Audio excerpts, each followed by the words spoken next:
Hallelujah. हे यहोवा, मुझे चंगा कर, तब मैं चंगा हो जाऊंगा। मुझे बचा, तब मैं बच जाऊंगा, क्योंकि मैं तेरी ही स्तुति करता हूँ। ਸਾਰਿਆਂ ਨੂੰ ਜੈ ਮਸੀਹ ਜੀ। ਮੇਰਾ ਨਾਮ ਹਰਪ੍ਰੀਤ ਸਿੰਘ ਹੈ। ਮੈਂ ਕਪੂਰਥਲਾ ਸ਼ਹਿਰ ਦਾ ਰਹਿਣ ਵਾਲਾ ਹਾਂ। ਮੈਂ ਆਪਣੇ ਜੀਵਨ ਦੀ ਗਵਾਹੀ ਦੇ ਰਿਹਾ। ਅੱਜ ਤੋਂ 2 ਸਾਲ ਪਹਿਲਾਂ ਅਕਤੂਬਰ ਮਹੀਨਾ 2020 ਦੇ ਵਿੱਚ ਮੈਂ ਕਿਸੇ ਦੇ ਘਰ ਬਨੇਰਿਆਂ ਨੂੰ ਰੰਗ ਕਰ ਰਿਹਾ ਸੀ। ਅਚਾਨਕ ਪੌੜੀ ਦਾ ਪੌਡਾ ਟੁੱਟਣ ਕਾਰਨ ਮੈਂ ਬਹੁਤ ਘਬਰਾ ਗਿਆ। ਡਰ ਕੇ ਮੈਂ ਉਸ ਦੇ ਉੱਪਰੋਂ ਛਲਾਂਗ ਲਗਾ ਦਿੱਤੀ। ਤਦ ਮੈਂ ਜ਼ਮੀਨ ਉੱਪਰ ਆ ਡਿੱਗਾ। ਮੈਂ ਘੁਟਨਿਆਂ ਭਾਰ ਡਿੱਗਣ ਦੇ ਨਾਲ ਮੇਰੇ ਘੁਟਨੇ ਦੀ ਚੱਪਣੀਆਂ ਚੂਰ-ਚੂਰ ਹੋ ਗਈਆਂ। ਤਦ ਮੇਰੇ ਪੱਟਾਂ ਦੀਆਂ ਹੱਡੀਆਂ ਟੁੱਟ ਗਈਆਂ। ਜਦ ਮੈਂ 15 ਫੁੱਟ ਦੀ ਉਚਾਈ ਤੋਂ ਡਿੱਗਾ ਤਾਂ ਮੈਨੂੰ ਕੋਈ ਹੋਸ਼ ਨਹੀਂ ਰਿਹਾ। ਅਚਾਨਕ ਉੱਥੇ ਲੋਕ ਬਹੁਤ ਇਕੱਠੇ ਹੋ ਗਏ ਤਾਂ ਮੇਰੇ ਘਰਦਿਆਂ ਨੂੰ ਫੋਨ ਕਰ ਦਿੱਤਾ। ਜਦੋਂ ਘਰਦਿਆਂ ਨੂੰ ਪਤਾ ਲੱਗਾ ਤਾਂ ਘਰ ਦੇ ਮੇਰੇ ਕੋਲ ਆ ਗਏ ਤਾਂ ਮੈਨੂੰ ਚੱਕ ਕੇ ਗੱਡੀ ਵਿੱਚ ਲਿਟਾ ਕੇ ਨਜ਼ਦੀਕ ਦੇ ਹਸਪੀਟਲ ਲੈ ਗਏ। ਤਦ ਡਾਕਟਰ ਨੇ ਐਕਸਰੇ ਵਗੈਰਾ ਕਰਕੇ ਮੈਨੂੰ ਕਿਹਾ ਕਿ ਇਸ ਜਗ੍ਹਾ ਉੱਤੇ ਇਲਾਜ ਨਹੀਂ ਹੋ ਸਕਦਾ ਕਿਉਂਕਿ ਇਸ ਦੇ ਪੱਟਾਂ ਦੀਆਂ ਹੱਡੀਆਂ ਚੂਰ ਹੋ ਚੁੱਕੀਆਂ ਹਨ। ਤਾਂ ਇਸ ਨੂੰ ਚੰਡੀਗੜ੍ਹ ਕਿਸੇ ਵੱਡੇ ਹਸਪੀਟਲ ਜਾਂ ਜਲੰਧਰ ਵੱਡੇ ਹਸਪੀਟਲ ਦੇ ਵਿੱਚ ਐਡਮਿਟ ਕਰਵਾ ਲਓ। ਜਦੋਂ ਡਾਕਟਰ ਨੇ ਜਵਾਬ ਦੇ ਦਿੱਤਾ ਤਾਂ ਮੇਰਾ ਘਰ ਪੂਰਾ ਪਰਿਵਾਰ ਬਹੁਤ ਰੋਣ ਕਰਲਾਉਣ ਲੱਗਾ। ਤਦ ਮੈਂ ਖੁਦ ਬਹੁਤ ਪਰੇਸ਼ਾਨ ਹੋਇਆ ਕਿ ਮੇਰੇ ਨਾਲ ਕੀ ਹੋਇਆ ਹੈ। ਫਿਰ ਮੇਰੇ ਘਰ ਦੇ ਮੈਨੂੰ ਉਸ ਹਸਪੀਟਲ ਤੋਂ ਦੂਸਰੇ ਵੱਡੇ ਹਸਪੀਟਲ ਵਿੱਚ ਲੈ ਗਏ। ਜਦੋਂ ਦੂਸਰੇ ਡਾਕਟਰ ਨੇ ਮੇਰੇ ਐਕਸਰੇ ਕੀਤੇ ਤਾਂ ਉਸਨੇ ਕਿਹਾ ਕਿ ਇਸ ਦਾ ਆਪਰੇਟ ਹੋਵੇਗਾ ਤਾਂ ਕਿ ਇਹਦੀਆਂ ਦੋਨਾਂ ਲੱਤਾਂ ਦੀਆਂ ਹੱਡੀਆਂ ਟੁੱਟ ਚੁੱਕੀਆਂ ਹਨ। ਤਾਂ ਇਸ ਦੀ ਲੈਫਟ ਲੱਤ ਦੀ ਚੱਪਣੀ ਵੀ ਟੁੱਟ ਗਈ ਹੈ। ਜਦੋਂ ਡਾਕਟਰ ਮੈਨੂੰ ਆਪਰੇਸ਼ਨ ਥੀਏਟਰ ਵਿੱਚ ਲੈ ਕੇ ਗਿਆ ਤਾਂ ਉਹਨਾਂ ਨੇ ਮੇਰੇ ਘੁਟਨਿਆਂ ਉੱਤੋਂ ਚੀਰਾ ਦੇ ਕੇ ਮੇਰੇ ਰੋਡਾਂ ਪਾ ਦਿੱਤੀਆਂ ਤਾਂ ਘੁਟਨੇ ਦੀ ਚੱਪਣੀ ਬਦਲ ਦਿੱਤੀ। ਚੱਪਣੀ ਬਦਲ ਕੇ ਮੈਨੂੰ ਜਦੋਂ ਆਪਰੇਸ਼ਨ ਥੀਏਟਰ 'ਚੋਂ ਬਾਹਰ ਕੱਢਿਆ ਤਾਂ ਡਾਕਟਰਾਂ ਨੇ ਮੈਨੂੰ 10 ਦਿਨ ਹਸਪੀਟਲ ਵਿੱਚ ਐਡਮਿਟ ਰੱਖਿਆ। ਤਾਂ ਡਾਕਟਰ ਨੇ 10 ਦਿਨਾਂ ਬਾਅਦ ਮੈਨੂੰ ਘਰ ਭੇਜ ਦਿੱਤਾ। ਤਾਂ ਮੈਂ ਬਹੁਤ ਜ਼ਿਆਦਾ ਤੰਗ ਸੀ। ਮੈਂ ਲੈਟਰਿੰਗ ਬਾਥਰੂਮ ਵੀ ਬੈੱਡ 'ਤੇ ਕਰਦਾ ਸੀ। ਜਦ ਮੈਨੂੰ ਡਾਕਟਰ ਨੇ 10 ਦਿਨਾਂ ਬਾਅਦ ਘਰ ਭੇਜਿਆ ਤਾਂ ਮੇਰੀ ਹਾਲਤ ਬਹੁਤ ਖਰਾਬ ਹੋ ਚੁੱਕੀ ਸੀ। ਤਾਂ ਮੈਂ ਬਹੁਤ ਜ਼ਿਆਦਾ ਪਰੇਸ਼ਾਨ ਸੀ। ਮੈਂ ਖਾਣਾ ਪੀਣਾ ਸਾਰਾ 9 ਮਹੀਨੇ ਬੈੱਡ ਉੱਤੇ ਹੀ ਰੈਗੂਲਰ ਰਿਹਾ। ਅਤੇ ਡਾਕਟਰ ਦੇ ਕੋਲ ਜਦੋਂ ਮੈਂ ਚੈੱਕਅਪ ਲਈ ਜਾਂਦਾ ਸੀ ਤਾਂ ਡਾਕਟਰ ਕਹਿੰਦਾ ਸੀ ਇਸ ਦੀ ਚੱਲਣ ਦੀ ਕੋਈ ਗਰੰਟੀ ਨਹੀਂ ਹੈ। ਜਦੋਂ ਮੈਂ ਘਰਦਿਆਂ ਵੱਲ ਦੇਖਦਾ ਸੀ ਤਾਂ ਮੈਂ ਬਹੁਤ ਪਰੇਸ਼ਾਨ ਹੁੰਦਾ ਸੀ, ਬਹੁਤ ਦੁਖੀ ਹੁੰਦਾ ਸੀ। ਮੈਂ ਆਪਣੇ ਬੱਚਿਆਂ ਨੂੰ ਵੀ ਆਪਣੇ ਲਾਗੇ ਨਹੀਂ ਆਉਣ ਦਿੰਦਾ ਸੀ। ਮੈਂ ਇੰਨਾ ਦੁਖੀ ਸੀ ਕਿ ਮੈਂ ਘਰ ਦੇ ਹੀ ਮੈਨੂੰ ਕੱਪੜੇ ਬਦਲਦੇ ਹੁੰਦੇ ਸੀ, ਘਰ ਦੇ ਹੀ ਮੈਨੂੰ ਲੈਟਰਿੰਗ ਵਾਸ਼ਰੂਮ ਲੈ ਕੇ ਜਾਂਦੇ ਹੁੰਦੇ ਸੀ। ਮੈਂ ਇੰਨਾ ਦੁਖੀ ਸੀ ਕਿ ਇਹਦੇ ਨਾਲੋਂ ਮੈਨੂੰ ਰੱਬ ਮੌਤ ਦੇ ਦੇਵੇ। ਇੰਨਾ ਮੈਂ ਦੁਖੀ ਹੋ ਗਿਆ ਸੀ। ਜਦੋਂ ਮੈਂ ਟੋਟਲ ਹੀ ਬੈੱਡ 'ਤੇ ਚਲਾ ਗਿਆ ਤਾਂ ਮੇਰੇ ਕੋਲ ਪਾਸਾ ਵੀ ਨਹੀਂ ਵੱਟ ਹੋ ਰਿਹਾ ਸੀ। ਬਿਲਕੁਲ ਸਿੱਧਾ ਪੈ ਕੇ ਮੇਰੇ ਲੱਕ 'ਤੇ ਸਾਰੇ ਜ਼ਖਮ ਹੋ ਗਏ। ਤਾਂ ਮੈਂ ਜ਼ਿਆਦਾ ਬੁਰੇ ਹਾਲਾਤਾਂ ਦੇ ਵਿੱਚ ਚਲਾ ਗਿਆ। ਮੈਂ 9 ਮਹੀਨੇ ਟੋਟਲ ਹੀ ਬੈੱਡ 'ਤੇ ਰਿਹਾ। ਤਦ ਫਿਰ ਮੈਨੂੰ ਡਾਕਟਰ ਕੋਲ ਚੈੱਕਅਪ ਕਰਾਉਣ ਗਿਆ ਤਾਂ ਡਾਕਟਰ ਨੇ ਮੈਨੂੰ ਕਿਹਾ ਕਿ ਜਿੰਨਾ ਚਿਰ ਤੇਰੇ ਇਹ ਰਾਡਾਂ ਨਹੀਂ ਨਿਕਲਦੀਆਂ ਕਿ ਤੂੰ ਨਹੀਂ ਚੱਲ ਫਿਰ ਸਕਦਾ। ਮੈਂ ਹੋਰ ਵੀ ਪਰੇਸ਼ਾਨ ਹੋ ਗਿਆ ਕਿ ਮੈਂ ਹੁਣ ਜ਼ਿੰਦਗੀ ਕਿੱਦਾਂ ਕੱਢਾਂਗਾ। ਫਿਰ ਮੈਂ ਅੰਦਰ ਬਾਹਰ ਵੀ ਜਾਣ ਤੋਂ ਬੜਾ ਪਰੇਸ਼ਾਨ ਹੋ ਗਿਆ। ਜਦ ਮੈਂ ਕਮਰੇ 'ਚੋਂ ਬਾਹਰ ਵਿਹੜੇ ਵਿੱਚ ਆਉਂਦਾ ਸੀ ਫਿਰ ਮੈਨੂੰ ਡਾਕਟਰ ਨੇ ਇੱਕ ਵੀਲਚੇਅਰ ਦਿੱਤੀ। ਵੀਲਚੇਅਰ ਦੇ ਕੇ ਉਹਨਾਂ ਨੇ ਮੇਰੇ ਘਰਦਿਆਂ ਨੇ ਮੈਨੂੰ ਉਸ ਉੱਤੇ ਚੱਕ ਕੇ ਬਿਠਾ ਕੇ ਮੈਨੂੰ ਬਾਹਰ ਵਿਹੜੇ ਵਿੱਚ ਖੜ੍ਹਦੇ ਰਹੇ। ਬਾਹਰ ਵਿਹੜੇ 'ਚ ਬਿਠਾ ਕੇ ਉਹਨਾਂ ਨੇ ਮੈਨੂੰ ਧੁੱਪੇ ਕਰ ਦੇਣਾ, ਕਦੀ ਛਾਵੇਂ ਕਰ ਦੇਣਾ। ਮੈਂ 1.5 ਸਾਲ ਇੱਦਾਂ ਬੜਾ ਪਰੇਸ਼ਾਨ ਰਿਹਾ। ਫਿਰ ਮੇਰੇ ਘਰਦਿਆਂ ਨੇ ਮੇਰੇ ਤੋਂ ਚੋਰੀ ਅੰਦਰ ਵੜ ਕੇ ਰੋਣਾ। ਮੈਂ ਵੀ ਰੋਣਾ, ਮੇਰੇ ਬੱਚਿਆਂ ਨੇ ਵੀ ਰੋਣਾ।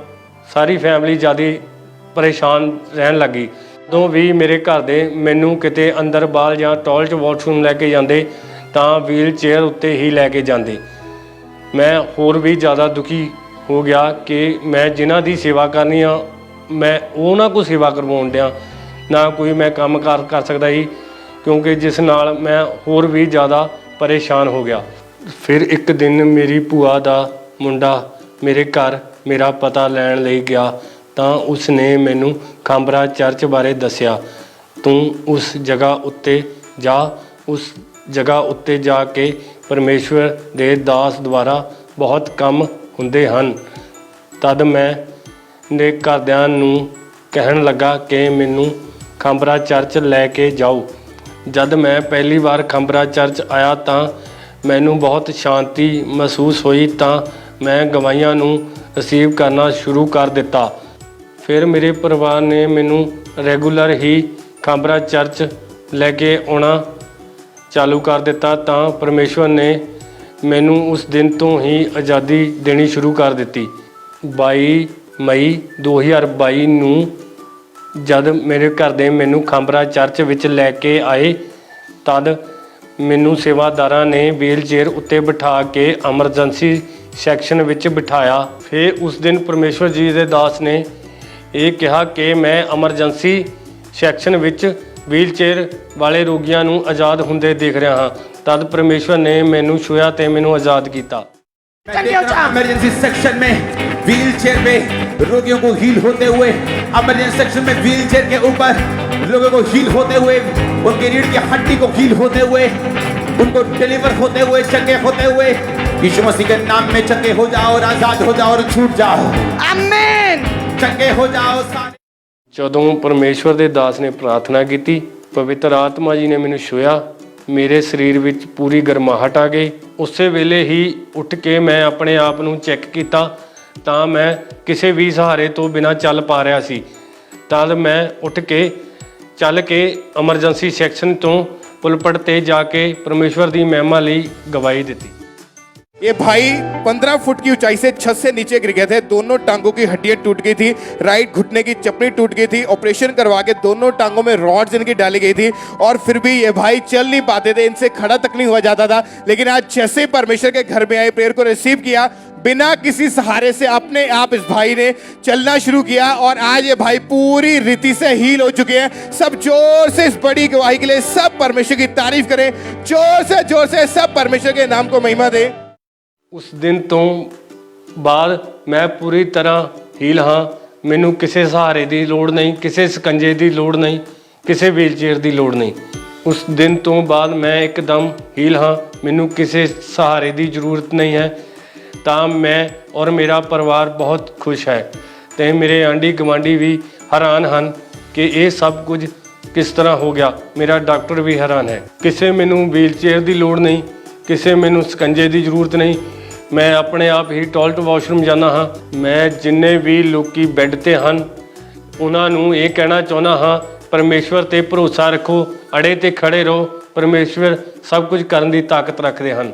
ਜਿਸ ਤਰ੍ਹਾਂ ਪਰਮੇਸ਼ਵਰ ਨੇ ਮੈਨੂੰ ਸ਼ਿਫਾ ਦਿੱਤੀ ਉਸੇ ਤਰ੍ਹਾਂ ਹੀ ਤੁਹਾਨੂੰ ਵੀ ਸ਼ਿਫਾ ਮਿਲੇਗੀ।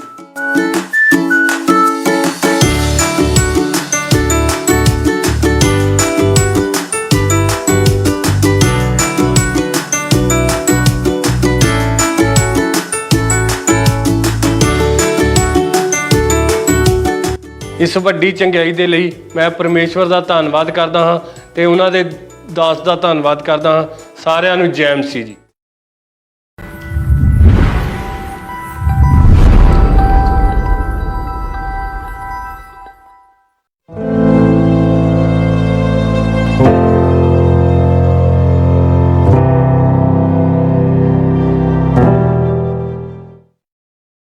जैसे कि हम बाइबल में देखते हैं कि परमेश्वर ने बहुत सारे दुष्ट आत्माओं से जकड़े लोगों को आज़ाद किया और आज भी परमेश्वर की वही जीवित सामर्थ्य लोगों में काम करती है। सबको जय मसीह की। मेरा नाम रेनू है, मैं हरियाणा करनाल से हूँ। आज मैं अपने जीवन की सबसे बड़ी गवाही देने जा रही हूँ। अब मेरी उम्र 32 साल है और मैं जब से 5 साल की थी तब से मेरे ऊपर दुष्ट आत्मा के अटैक थे। जब मैं स्कूल में थी तो मैं गिर जाती थी बेहोश होके, तो मुझे कोई होश नहीं रहता था। मेरे आसपास के लोग या मेरे टीचर मुझे घर पे छोड़ के आते थे। 1-1.5 घंटे के करीब मुझे होश आता था। तब मुझे शरीर में भारीपन महसूस होता था और मुझे ऐसा लगता था कि किसी ने मुझे दबा रखा है। और मेरे शरीर पे ऐसे निशान मिलते थे कि किसी ने मुझे मारा और पिटाया। इस वजह से मैं उदास रहती थी और मैं मन ही मन सोचती थी कि ये मेरे साथ क्या हो रहा है। इसी कारण मेरा स्वभाव भी चिड़चिड़ापन हो गया था और मुझे किसी से बात करना पसंद नहीं था और मुझे अंधेरे वाले रूम में रहना पसंद था। रात को सोते समय मुझे मुर्दा लोग सपने में दिखाई देते थे और मेरे सपने में सांप मेरे पीछे पड़ा रहता था। सोते समय मुझे दबाव पड़ता था और मैं उठने की कोशिश करती थी लेकिन मेरे से उठा नहीं जाता था। किसी को आवाज़ देने की कोशिश करती थी तो मुझसे आवाज़ नहीं जाती थी। ऐसा लगता था किसी ने मेरे मुंह को बंद किया हुआ है। इसी कारण मेरे मन में अजीब सा डर रहता था और मैं डरी डरी रहती थी और मुझे ऐसा लगता था कि मुझे कोई मार डालेगा। हाँ, मुझे अब भी कोई मार डालेगा। और मैं ये बात किसी से शेयर नहीं कर पाती थी खुल के। इस विषय में मैं कभी बात नहीं कर पाई अपनी फैमिली मेम्बर से, क्योंकि मेरे अंदर एक ऐसा डर था कि कोई मुझे मार ना दे, मैं अपने घर वालों को बताऊंगी तो। जैसे जैसे मैं बढ़ती गई उम्र में ये अटैक भी मेरे ऊपर और बढ़ते गए और मैं जिस सपने में गंदे सपने दिखाई देने लगे, व्यभिचार के सपने, और सपने में मेरे ही फैमिली मेम्बर मेरे साथ गलत संबंध बनाते थे। इस कारण मैं इतना ज़्यादा डिस्टर्ब हो चुकी थी कि मुझे किसी से बात करना पसंद नहीं था और मैं 1 महीना अपने रूम में बंद रही कमरे में और मेरा स्कूल जाना भी बंद हो गया था। मैं इतना ज़्यादा डिस्टर्ब हो चुकी थी और मैं रोती रहती थी, अपने रूम में बंद रहती थी। एक हफ्ता में खाना खाए बगैर रहती थी और मैं सोचती रहती थी कि मेरे साथ क्या हो रहा है ये।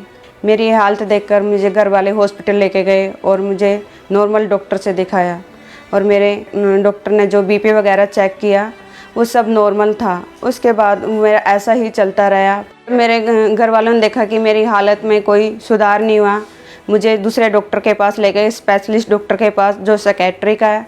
जो मुझे कई लोगों ने बोला कि कहीं साइको तो नहीं होगी है, इसे साइको वाले डॉक्टर के दिखाओ। मुझे साइकेट्री डॉक्टर के पास लेके गए और मेरे टेस्ट वगैरह किए तो टेस्ट में जो आए थे वो कहते हैं कि ये डिप्रेशन में है, ये बहुत सोचती है, इसके अंदर एक टेंशन है जो ये किसी को शेयर नहीं कर पाती और ये बहुत ज़्यादा डिप्रेशन में है, इससे खुल के बातें करो। लेकिन मैं किसी से खुल के बातें नहीं कर पाती थी। 1 साल तक मैंने ट्रीटमेंट लिया लेकिन मुझे कोई फ़र्क नहीं पड़ रहा था और ये मेरी बीमारी दिनों दिन बढ़ती जा रही थी। जब मुझे डॉक्टरों से कोई आराम नहीं मिला तब मेरे घर वालों ने अन्य जगहों पे दिखाया। कई अन्य जगहों पे दिखाने पर मुझे कोई आराम नहीं मिला। इसी कारण मेरी स्टडी BA की जो बीच में ही छूट गई।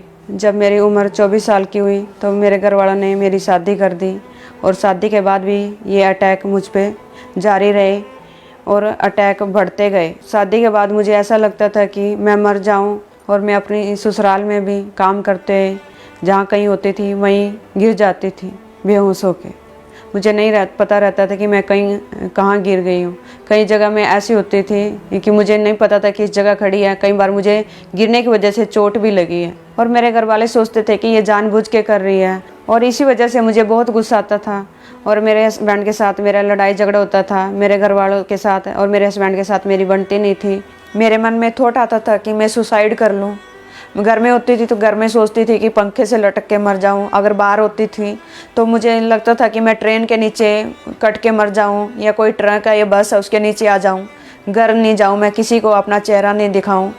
मेरे अंदर एक ऐसा रहता था कि मैं किसी को ना दिखूं और मेरे घर वालों के मन में एक खौफ हो गया था कि कहीं ये सुसाइड ना कर ले और इसी वजह से मुझे वो कभी अकेला नहीं छोड़ते थे। शादी से पहले जो मुझे सपने आते थे उसमें सर्प दिखाई देते थे, लेकिन शादी के बाद मुझे रियल में सांप दिखने लगे खुली आंखों से। मेरे आगे पीछे से निकल जाते थे और मुझे कंकाल भी नज़र आते थे रियल में खुली आंखों से। वो अपने आप ही टूट जाते थे, अपने आप ही जुड़ जाते थे। कुत्तों की मुझे रियल में कुत्ते दिखाई देते थे, बंदर दिखाई देते थे कि मुझे काट ना ले। मुझे इतना डर लगता था, मैं सो नहीं पाती थी और मैं बोलती थी अपने हस्बैंड को कि मेरे पास ही बैठा रहा, मेरे से दूर मत जा, क्योंकि मुझे जब भी वो मुझसे दूर होते थे तो दुष्ट आत्मा मेरे पे ऊपर अटैक करता था। जब मैं सुबह उठती थी तो मेरे शरीर में भारीपन होता था, थकावट रहती थी, मैं काम में नहीं कर पाती थी और मेरे शरीर पे नील पड़े रहते थे। फिर जहाँ मैं पार्लर में जाती थी, मेरी पार्लर वाली ने मेरे फेस को देखकर पूछा कि आप इतना उदास क्यों रहते हो, मुझे बताओ कि आप बात क्या है, आप बुझे रहते हो, आप कोई बात शेयर नहीं करते मेरे साथ, मुझे बताओ कि आपके मन में चल क्या रहा है। तो मैंने उसके पूछा कि मेरे एक ऐसे ऐसे सपने दिखाई देते हैं और मुझे कुछ भी अच्छा नहीं लगता, एक जलन मेरे अंदर रहती है। फिर उसने मुझे खामड़ा चर्च के बारे में बताया।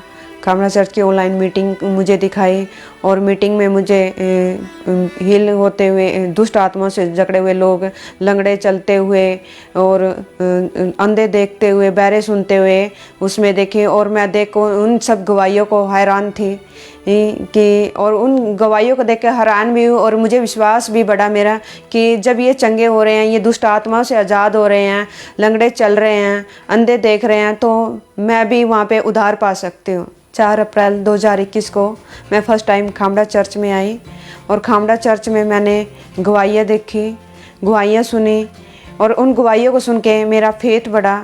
जब मैंने परमेश्वर के दास से वचन सुना तो मेरे मन में शांति आई और मेरा विश्वास उत्पन्न हुआ कि कोई तो परमेश्वर है जो मुझे इस दुर्बलता से आज़ाद कर सकता है। उस दिन परमेश्वर के दास ने खास दुष्ट आत्मा वालों के लिए प्रार्थना की। ये हाथ उसी अथॉरिटी से मैं बढ़ाता हूं आपकी लाइफ की ओर। हर वो दुष्ट आत्मा जो आपकी लाइफ के अंदर है, मैं उसे कमांड करता हूं, वो दुष्ट आत्मा इस हाथ को देखे और चली जाए आपकी बॉडी को छोड़ के यीशु मसीह के सामर्थी नाम में। और उस प्रार्थना को मैंने अपने लिए रिसीव किया और जैसे मैंने रिसीव किया, परमेश्वर की आत्मा ने मुझे छुआ और मेरे अंदर से निकल के कुछ गया, ऐसा मुझे महसूस हुआ।